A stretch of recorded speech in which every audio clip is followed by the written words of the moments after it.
He didn't even look at her face, just the uniform, the pressed white shirt, the black vest, the quiet posture of someone trained to disappear. In front of him sat a $25,000 bottle of wine, the kind collectors argue over and investors use to signal power without saying a word. The room was filled with men who controlled companies, markets, and in some cases, entire industries, the kind of men who measure time in deals and respect in silence. And yet, in that moment, everything came down to a single gesture, a hand lifting slightly, stopping the pour mid-air, as if even the rhythm of service had offended him. Then he spoke, calm but sharp enough to cut through the room. "Get this nobody out of my sight." The words landed hard, not loud, but heavy, the kind that shift the air itself. No one laughed. No one moved. Because something about the way she stood there, still, composed, eyes steady, made the moment feel unfinished. What he didn't know, what none of them fully understood yet, was that the woman he dismissed so easily was not just another waitress trying to get through a shift. She was the one person in that room who could dismantle everything he had spent decades building, piece by piece, without raising her voice once. Before we dive deeper, let us know in the comments where you're watching from. We'd love to hear from you, and don't forget to hit that subscribe button so you never miss any of our upcoming videos. Her name was Clare Thompson, and 4 years before that night, she wasn't serving tables, she was sitting at them, negotiating contracts worth more than most people earn in a lifetime. Known in Chicago business circles as someone who didn't chase deals but made them come to her, a strategist whose presence alone could change the direction of a boardroom discussion. She built her reputation in logistics and global expansion, helping mid-sized companies scale into international players, turning overlooked operations into efficient machines that generated consistent profit. People trusted her not because she spoke the loudest, but because when she spoke, numbers followed, results followed, and most importantly, stability followed. Her clients described her as calm under pressure, precise in execution, and almost impossible to outmaneuver once she understood the structure of a deal. She had a husband who worked in infrastructure planning and a daughter named Emily who had just turned 7, a small family built on routine, ambition, and the quiet confidence that comes from things going right for a long time. Then one night, on a rain-slick intersection just outside the city, a truck ran a red light and changed everything in seconds, leaving Claire with a hospital bill, a child fighting through complications, and a reality where the systems she once mastered no longer responded to her. Insurance covered parts of it, but not enough, never enough, and as weeks turned into months, the pressure shifted from emotional to financial in a way that felt relentless. The bank moved first, reclaiming the house she had paid into for years. Then creditors followed, each one indifferent to her past success, focused only on what remained unpaid. Talent didn't matter in that phase of life. Experience didn't negotiate with overdue notices, and slowly, the identity she built in boardrooms was replaced by something far more fragile: survival. Emily's diagnosis came like a second blow, a rare autoimmune condition that required continuous treatment, medication that cost between $4,000 and $6,000 a month, numbers that didn't care about her previous achievements or her potential to recover. Claire made a decision many never talk about. She stepped out of her world entirely, took the first job that provided immediate income, and accepted a role that placed her back at the bottom of a structure she once operated above. The restaurant was known for hosting high-profile clients, executives, investors, and the kind of private dinners where partnerships are formed quietly, away from headlines. It was not glamorous from her position. It was work, structured, demanding, and built around making others comfortable while remaining unseen. She learned quickly, adapted faster, and kept her head down, not because she had forgotten who she was, but because she understood timing better than most. That night, the table she was assigned to wasn't random.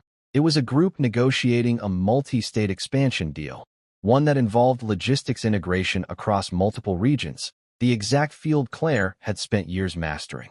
At the center of that table sat Daniel Harland, a real estate magnate known for aggressive acquisitions and an approach that left little room for disagreement, a man who believed control was maintained through dominance, through setting a tone others were expected to follow.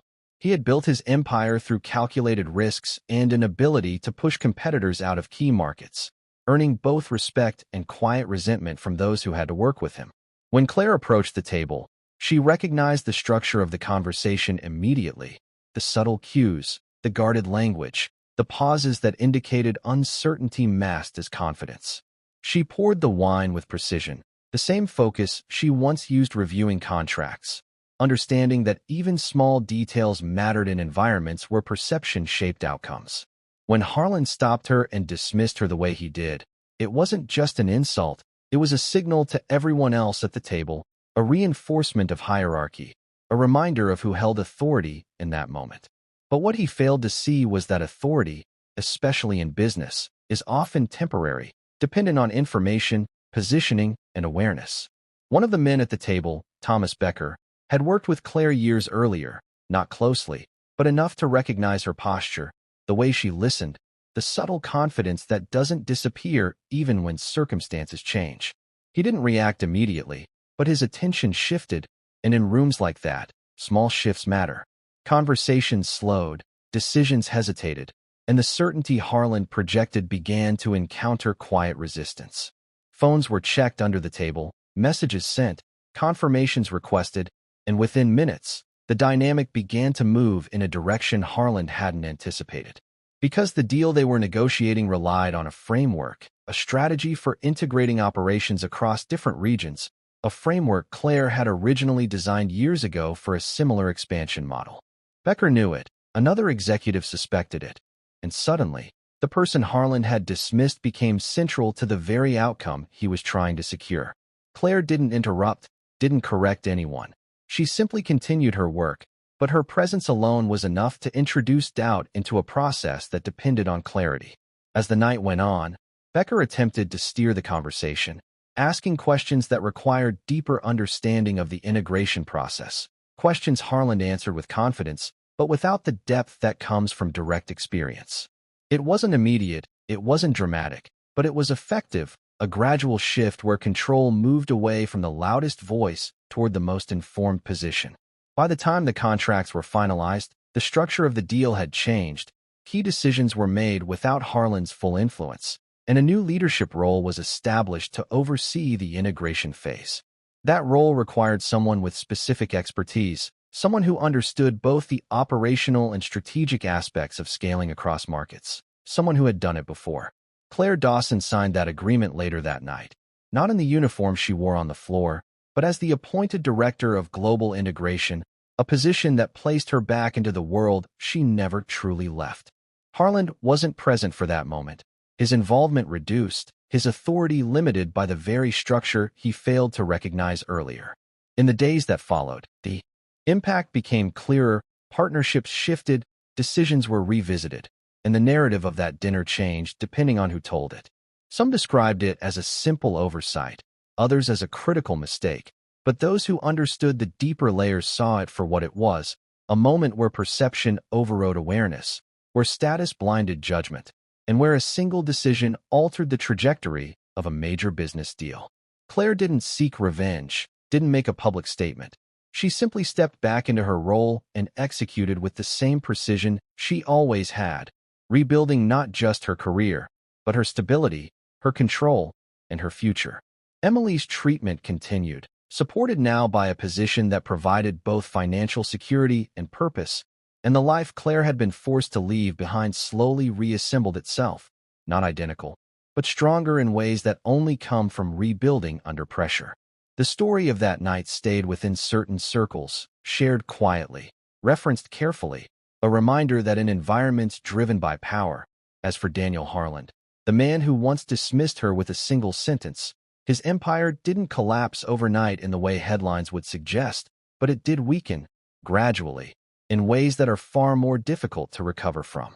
Opportunities became limited, partnerships more cautious, and the certainty that once defined his decisions was replaced with hesitation. The deal that night didn't destroy him instantly, but it marked the beginning of a shift he couldn't fully reverse, a reminder that in business, and in life, the smallest actions often carry the largest consequences.